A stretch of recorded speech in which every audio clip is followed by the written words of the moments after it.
வணக்கம். நான் உங்கள் ராஜலிங்கம், ஆதித்ய ஹெர்பல்லேருந்து. இன்றைக்கி நம்ம பார்க்க போகிற விஷயம் என்னன்னு கேட்டிங்கன்னா, நோய் எதிர்ப்பு ஆற்றல். பருவநிலைகள் மாற்றம் அடையும் பொழுதோ, இல்லை மழைக்காலங்கள், வெயில் நாட்கள், இல்லை தொலைதூர பயணங்கள், இந்த மாதிரி நேரங்களில் நமக்கு சீதோஷ்ண நிலை மாறுபடும் பொழுதோ, இல்லை நம்ம இருக்கக்கூடிய சூழல் மாறும்போதோ நோய்கள் வரும். அப்போ நம்ம நோய் வராமல் இருக்கணும்னா உடம்பை பலமாக வச்சுக்கணும்.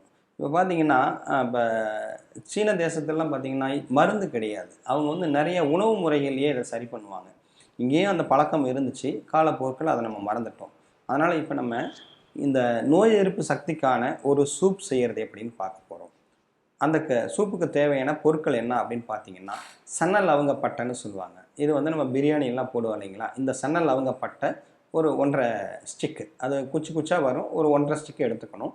கூட கருஞ்சீரகம் 1/2 ஸ்பூன் எடுத்து, அது ரெண்டையும் எடுத்து லேசாக வறுத்துட்டு, அதில் பார்த்தீங்கன்னா ஒரு 200 ml தண்ணியை ஊற்றி நல்லா கொதிக்க வச்சு, ஒரு 3/4 டம்ளர் ஆன உடனே இதை எடுத்து வடித்து எடுத்துட்டு, ஒரு 1/2 ஸ்பூன் தேன் கலந்து காலையில் வெறும் வயிற்றில் இதை சாப்பிட்டுட்டு வந்தீங்கன்னா, அடிக்கடி நோய்வாய்ப்படுறவங்க, காரணமே இல்லை சார் எனக்கு தண்ணி குடித்தா ஒத்துக்கல, ஐஸ்கிரீம் சாப்பிட்டா ஒத்துக்கல, ட்ராவல் பண்ணால் ஒத்துக்கலன்னு அடிக்கடி நோய்வாய்ப்படுறவங்களுக்கு, ரொம்ப ஒரு டயர்டாக ஃபீல் பண்ணுறவங்களுக்கும் இந்த சூப் ரொம்ப ஒரு ஹெல்ப்ஃபுல்லாக இருக்கும். அதே சமயத்தில் ஒரு நோயினால் பாதிக்கப்பட்டிருக்கோம், ஒரு குறிப்பிட்ட ஆர்கனில் அடிக்கடி நமக்கு நோய் தொற்று வந்துக்கிட்டே இருக்குது அப்படின்னா வேறு ஒரு சூப்பு.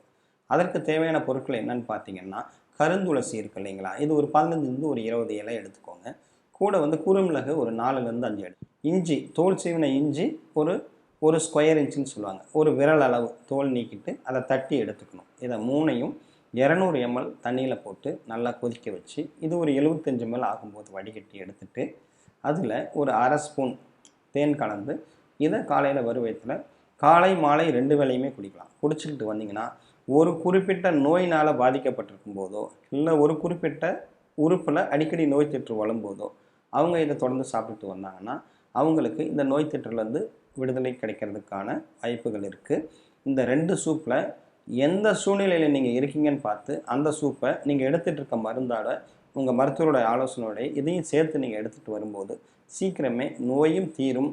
நோய் வராமல் உங்களை தற்காத்து கொள்ள இது ஒரு பயனுள்ள சூப்பாக இருக்கும். நன்றி, வணக்கம்.